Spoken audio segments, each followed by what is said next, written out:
आप सभी का हमारे YouTube channel Rajveer Yadav physics पर बहुत बहुत स्वागत है। हम बात कर रहे हैं पेपर्स की, भौतिक विज्ञान के पेपर्स की। तो आज बात कर रहे हैं हम व्योम तरंग संचरण को चित्र बनाकर समझाइए। देखिएगा ध्यान से कि 3 मेगाहर्ट्ज से 30 मेगाहर्ट्ज आवृत्ति की तरंगें आयन मंडल से टकराकर वापस लौट आती हैं। लेकिन अगर 30 मेगाहर्ट्ज से अधिक आवृत्ति की तरंगें आयन मंडल में भेजी जाती हैं तो वो आयन मंडल को से टकराकर वापस नहीं लौट पाती हैं और आयन मंडल को पार करके आगे बढ़ जाती हैं।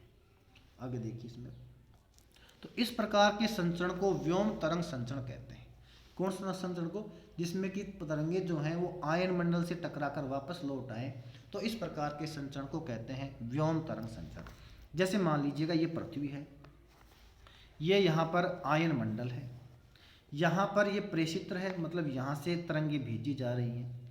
ये तरंगें यूँ ऊपर जाती हैं, जब आयन मंडल में एंटर करती हैं तो ये टकराकर वापस मुड़ आती हैं और ये देखो वापस मुड़ के आ गई और पूरी पृथ्वी पे फैल जाती है, जिससे संचार व्यवस्था स्थापित की जाती है। आयन मंडल पृथ्वी की सतह से 80 किलोमीटर से 300 किलोमीटर तक उपस्थित रहता है। इसमें उदासीन परमाणुओं की तुलना में आयनों की संख्या अधिक होती है।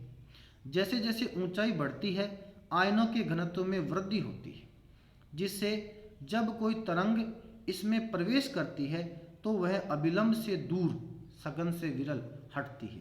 और जैसे जैसे तरंग आगे बढ़ती है इसके विचलन में वृद्धि होती है और अंततः तरंग वापस पृथ्वी पर लौट आती है।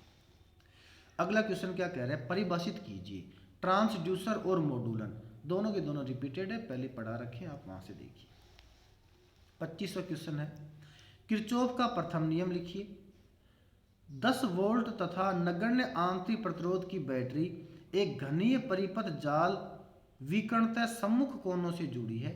परिपथ जाल में 2 ओम के 12 प्रतिरोधक हैं, तो परिपथ जाल का समतुल्य प्रतिरोध ज्ञात कीजिए। तो किरचॉफ का प्रथम नियम है, आपको पहले पढ़ा रखा है, वो आप वहां से देख सकते हैं क्योंकि रिपीटेड है। अब इस साथ में ये न्यूमेरिकल इसने दे रखा है और न्यूमेरिकल में ये पूछ रहा है कि इसका तुल्य प्रतिरोध कितना होगा। देखो ये घनाभ बना रखा है, इस घनाभ में अवयव प्रतिरोध जुड़े हुए हैं, तो यहाँ इसके इस विकर्णतः 2 भुजाओं के बीच में 10 वोल्ट की बैटरी यहाँ लगी हुई है। क्लियर? तो हमने क्या किया, सिंप्लिसिटी के लिए मान लिया कि मान लीजिए इस बैटरी से 3 आई एम्पियर की करंट बह रही है। 3 आई एम्पियर की करंट जब यहाँ पहुँचती है इस पॉइंट पर, तो इसको 3 बराबर रास्ते मिलते हैं, ये मिलता है, ये मिलता है और ये मिलता है। तो तीनों में बराबर बराबर मात्रा में ये करंट बढ़ जाती है, यहाँ भी आई जाएगी, यहाँ भी आई जाएगी, यहाँ भी आई जाएगी। पर ये आई करंट जब यहाँ पहुँचती है फिर इसको 2 रास्ते मिलते हैं, एक ये मिलता है, एक ये मिलता है। तो इन दोनों की आधी आधी करंट फिर हो जाती है, तो I/2 इसमें बह जाएगी, I/2 इसमें बह जाएगी।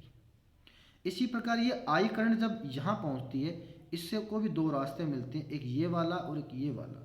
यहाँ भी I/2 और यहाँ भी I/2 करंट बहती है और लास्ट ये जो I है इसको भी I/2 में कन्वर्ट कर लिया गया है।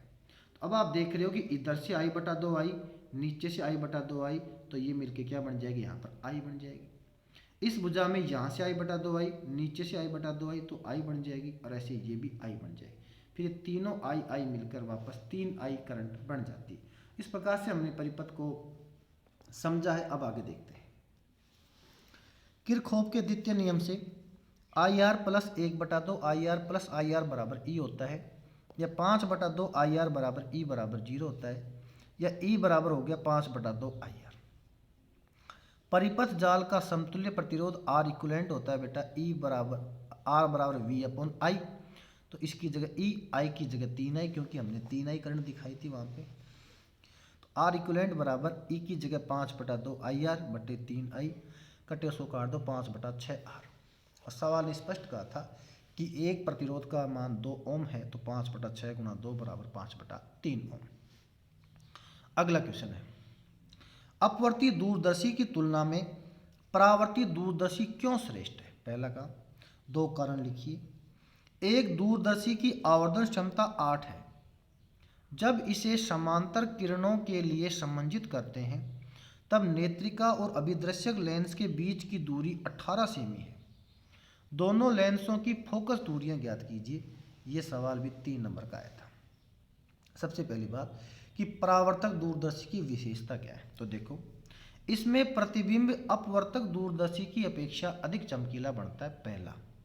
दूसरा, इसमें वर्ण विपतन का दोष नहीं होता है, मतलब इसमें कलर का फर्क नहीं आता है कि भाई किसी चीज़ की वस्तु, किसी कलर की वस्तु किसी कलर में दिखाई दे जाए, ऐसा सिस्टम इसमें नहीं होता है।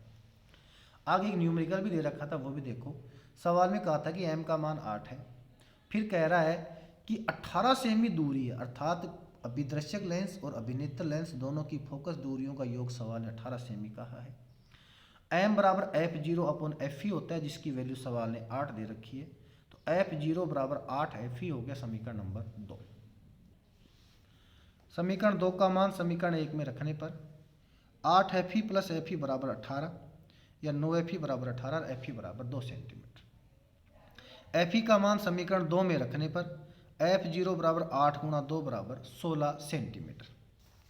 अगला क्वेश्चन, दो समांतर धारावाही चालक तारों के मध्य कार्यरत बल को ज्ञात कीजिए। एम्पियर की सैद्धांतिक परिभाषा इसके आधार पर लिखिए। ये दोनों के दोनों सवाल रिपीटेड है, आपको करवा रखे, 3 नंबर का ये सवाल आया था।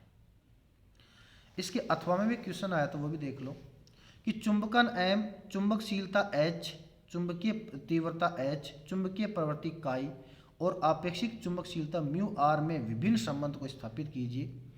चुंबकीय प्रवृत्ति काई को परिभाषित भी कीजिए। देखो ये टॉपिक सही पूछा हुआ तो होना चाहिए था, लेकिन नहीं लिख रखा है इसमें।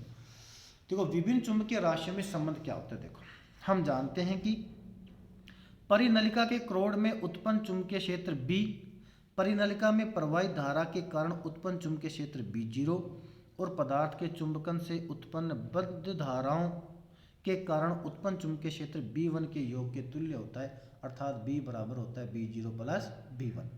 तो B1 का मान तो म्यू0 I के बराबर और B0 प्रोपोर्शनल H होता है, इस वजह से B1 बराबर म्यू0 I और B0 बराबर म्यू0 H में मिलता है। ये दोनों वैल्यू इसमें रख दीजिए, या B बराबर हो गया B0 H प्लस म्यू0 I, या B बराबर म्यू0 H 1 plus I upon H, या I अपॉन H का मान काई के बराबर होता है, या B बराबर म्यू0 H 1 प्लस काई।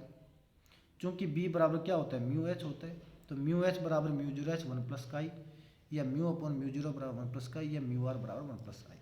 तो म्यू आर बराबर जो 1 प्लस काई है, ये विभिन्न चुंबकीय राशियों में संबंध है। साथ में सवाल ये भी कह रहा था कि चुंबकीय प्रवृत्ति काई जो है इसकी परिभाषा भी आपको लिखनी है। तो देखो चुंबकन तीव्रता I तथा चुंबकन क्षेत्र H के अनुपात को चुंबकन प्रवृत्ति कहते हैं और इसे काई से रिप्रेजेंट करते हैं। यह विमाहीन है और अदिश राशि है और काई बराबर होता है I अपॉन H। क्लियर? आगे की बात अगले वीडियो में करेंगे। अगर अभी तक आपने हमारे चैनल को सब्सक्राइब नहीं किया है, प्लीज़ इसे सब्सक्राइब कर लीजिए, क्योंकि मैं इसी प्रकार के यूजफुल वीडियो आपके लिए लेकर आता रहता हूँ। धन्यवाद।